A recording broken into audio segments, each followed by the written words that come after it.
장담하지만 우리나라에서 5손가락에서 한 많으면 한 7손가락 안에 제가 한 명 있다는 거. 명당의 길 위에서 우리가 만드는 굿라이프 TV 시그널 뮤직.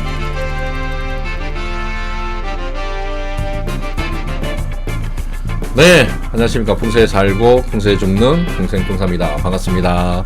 너무 많이 죽으면 안 되니까. 음악은 잠깐 끄도록 하겠습니다. 3, 2, 1.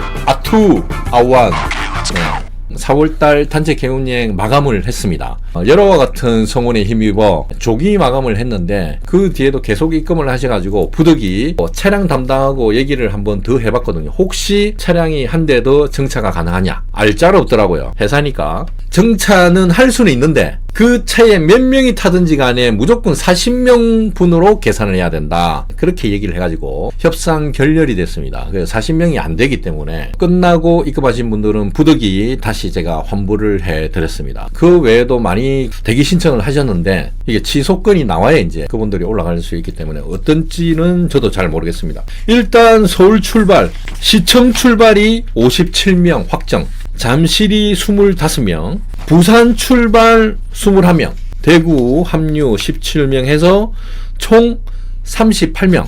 여기에 운전기사 포함 차량 한 대당 가이드분이 무조건 따라 붙습니다. 그리고 시간이 안 맞아가지고 현지 영월에서 합류하시는 분들이 있습니다. 그분들이 다시 버스에 올라타시는 분들이 6분 계시거든요. 6분.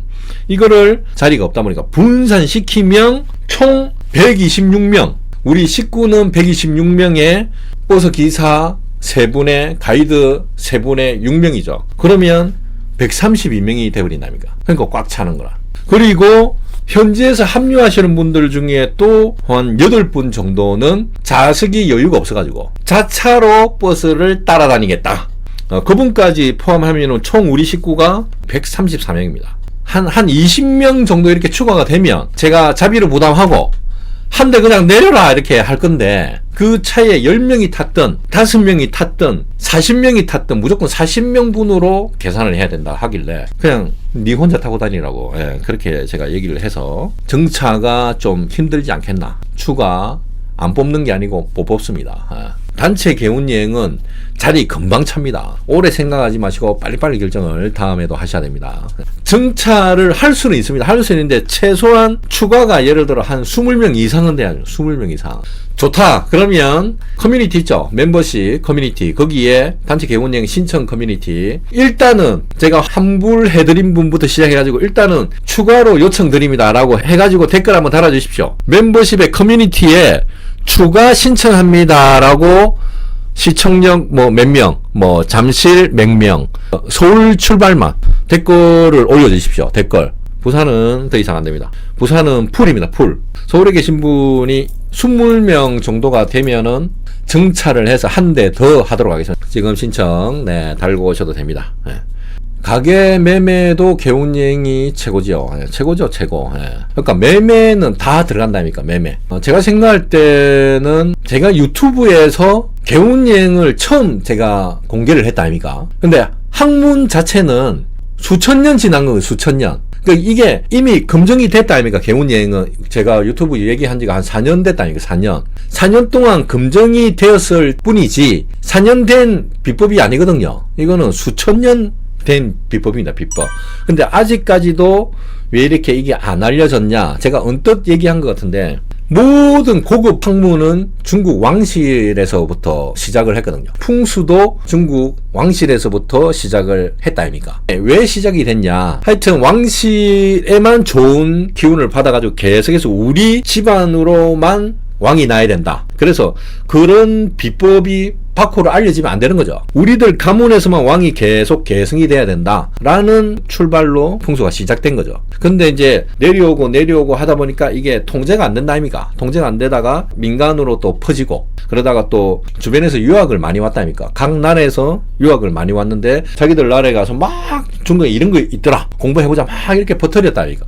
그래서 이제 전 세계로 이제 퍼뜨려진 건데, 김운동갑 방위술이다면 개운 여행이 짧게 말씀드리면, 김운동갑 방위술입니다. 김운동갑 자체도 풍수 이상으로 굉장히 비전이었거든요. 비전. 중국 황실 안에서만 이게 맴돌아야지 절대 밖으로 나가면 안 되는 거였거든요. 치우철왕님이 실제로 이제 실존 인물이었고, 당시에 이제 황제 순원이 100번을 싸우면 100번을 다 졌거든요. 치우천왕이 단 한 번도 진 적이 없습니다. 그 당시 이제 황제 순원이 하늘에다가 기도를 한 거죠. 제발 한 번만 치우천왕을 이기게 해주세요. 정말 간절하게 기도를 했거든요. 구천 현녀가 이제 거기에 대해서 반응을 합니다. 좀 머리를 써라 바보야 해가지고 내려준 게 바로 김운동갑입니다. 우리들이 잘 알고 있는 삼국대전의 적벽대전의 유비의 제갈량이 조조를 치기 위해서는 좀 때를 기다리자. 동남풍이 불어야 우리한테 유리해지는 거니까 제갈량이 조금 더 기다리라. 그러니까 날씨를 기운을 따졌더니 언제 어느 시간에 동남풍이 불더라. 이거를 체크를 한 거죠. 기다려라 해가지고 동남풍이 불 때 바로 지금이야 해가 공격해가지고 이겼다 아닙니까? 그거 사실을 놓고 제갈량이 무슨 하늘에 도수를 부려가지고 동남풍을 불게 했다라고 이렇게 서술이 돼 있는데, 사실은 도술이 아니고 하늘의 기운을 읽은 거죠. 그게 바로 김운동갑이라는 거예요. 그게 바로 김운동갑. 마지막이 47대 고열가 당군이었는데 이거를 일대로 축소를 한 겁니다. 그래 보니까 5,000년밖에 안 되는 거야 이게. 그래서 너희들은 우리나라보다 역사가 짧다. 중국이 그렇게 폄하를 한 거죠. 사실은 당군은 한 분이 아니고 47분. 그래가지고 구천현녀가 가르쳐준 방법이 김운동갑 술이었거든요. 김운동갑 방위술. 그래서 황제 헌원이 그거를 딱 하늘의 기운을 읽고 이때 공격을 해야 되겠구나 해가지고 공격을 해서 처음으로 치우천왕을 한번 이겼다고 합니다. 시간, 방위, 그 시간에 그 방향으로 맞게끔 딱 쳐들어가니까 그게 효과가 있었다는 거죠. 그래서 이 김운동갑은 엄청난 거다. 절대 외부에 이게 누설이 되면 안 된다.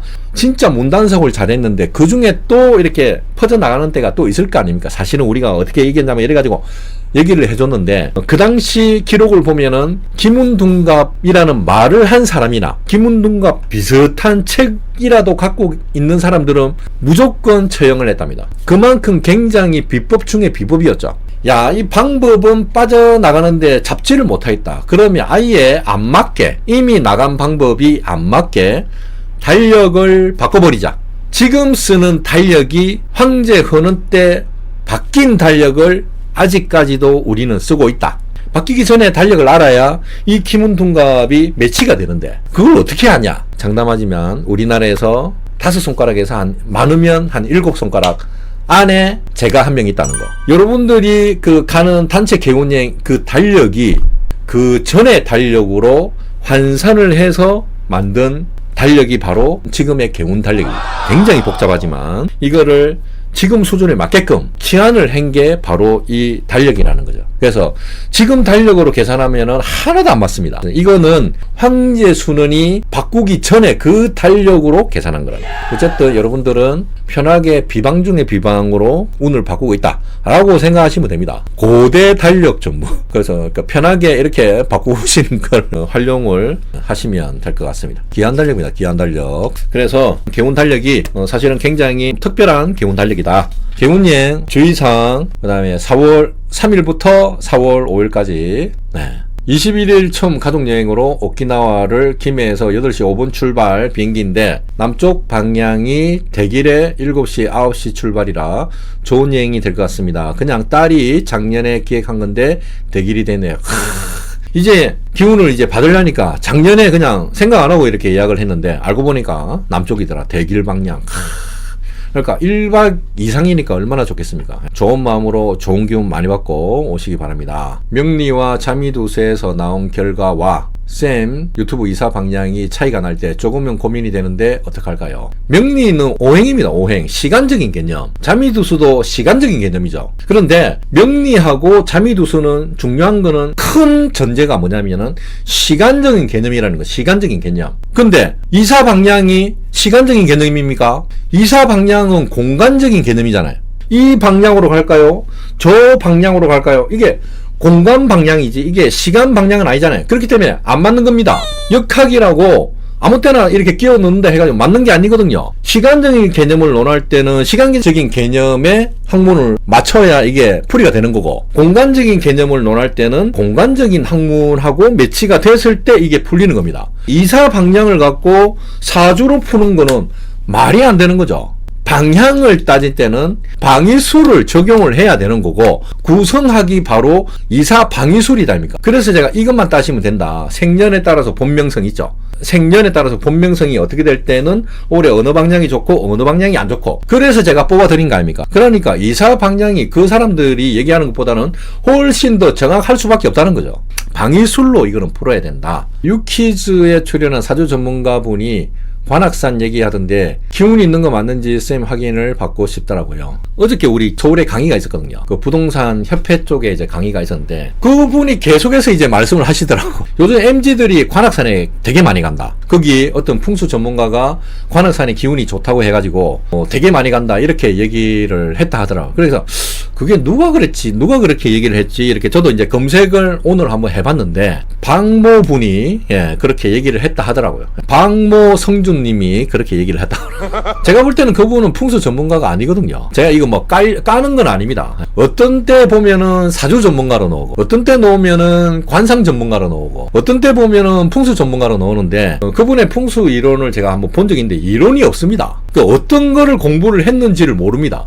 우리 확실하게 전통으로 공부한 분이 아니라는 거예요. 뭐 형기 풍수를 공부를 했다, 아니면 이기 풍수를 공부를 했다, 아니면 기감을 계속 수련을 했다, 이렇게 딱딱딱딱 나와야 되는데 그분은 어떤 걸 공부했다는 거 아무도 모릅니다. 또 어떤 데 보면은 건축가라고도 나오고. 그래서 제가 볼 때는 이제 풍수 전문가는 아닌 것 같은데 그분이 이제 관악산이 기운이 좋다고 했는데 어떤 근거를 가지고 그렇게 얘기를 해야 되는 거예요. 관악산이 기운이 좋다 그러면 유명산은 다 기운이 좋다는 거거든요. 두리뭉실하게 얘기를 하면 안 된다는 거예요. 관악산에 가면은 거기에 뭐 예를 들어서 연주대가 있고 연주대에 대웅전이 좋으니까 대웅전으로 가서 기운 받으세요 뭐 이렇게 해야 되는데 연주대가 좋다는 거 절대 아닙니다. 그거는 기운이 없습니다.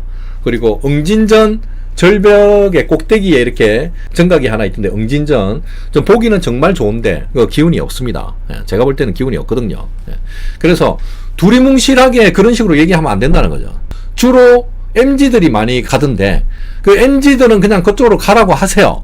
우리는 그거보다 조금 더 디테일하게 차라리 관악산 등산할 바에야 봉은사 대웅전에 가서 1시간 앉아있는 게 훨씬 더 편하다는 거죠. 더 기운을 받는다는 거죠. 실제로 어저께 강의 요청하신 회원분이 실제로 저한테 얘기한 거 그 인터뷰 내용도 있는데 그분 역시 풍수를 전혀 안 믿었답니다. 관심도 없고 안 믿었고 했는데 어느 날 제 영상이 떠가지고 마이산을 가야 되겠다 했는데 새벽에 제 영상을 보고 그날 바로 마이산을 갔다 오셨는데 그 밑에 탑사보다는 운수사가 더 좋다 해서 거기 가라고 했는데 거기 갔다 와가지고 실제로 기운을 그분이 굉장히 많이 느꼈다. 막 뭔가 막 이렇게 찌릿찌릿하더라. 그래서 그분이 깜짝 놀래가지고 이 좋은 거를 우리 회원들이 알아야 되겠다 해가지고 부동산 협회에다가 얘기를 하고 협회에서 강의 요청을 해서 제가 어저께 저녁에 올라간 거거든요. 그렇기 때문에 두리뭉실하게 관악산이 좋습니다. 그럼 관악산 꼭대기 가고 그렇게 하지 마시고 저는 집어드린다 아닙니까? 관악산은 연주대가 아니고 3층 석탑이에요. 3층 석탑. 연주대의 3층 석탑이 아니고 대웅전 위쪽에 훨씬 위쪽에 그 지도에서는 그 3층 석탑이 기운이 되게 강한 곳이더라고. 차라리 거기를 가는 게 더 낫지. 관악산 그 표지판이 있는데 표지석이 있는 데서 막 사진 찍으면 뭐 하겠습니까? 아무것도 없다는 거. 그쪽은 아무것도 없다는 거. 그래서 MZ분들은 막 그게 맞다면 그쪽으로 가셔도 아무 상관없고 우리 회원분들은 봉원사 대웅전 아니면 북극 보전 그 다음에 제가 말씀드린 대로 관악산 갈 것 같으면 연주대 대웅전 위쪽에 앞에 있는 게 아니고 그 마당에 있는 게 아니고 위쪽에 삼층석탑에 가서 차라리 탑돌이 하는 게 훨씬 더 낫다는 거. 이렇게 찝어줘야 된다는 거죠. 그 기운을 모르니까 관악산 가면 좋아요, 속리산 가면 좋아요, 설악산 가면 좋아요, 대둔산 가면 좋아요. 그런 거는 맞지 않다. 맞지 않다. 요까지 하도록 하겠습니다. 요까지. 그리고 아까 말씀드렸죠? 서울 출발 단체 개운예 미처 신청 못하신 분들 이제 못 받다 늦었다 하지 마시고 안 하신 분들 빨리빨리 신청하시기 바랍니다. 저는 다음 주 수요일 밤 10시에 찾아뵙겠습니다. 감사합니다. 고맙습니다.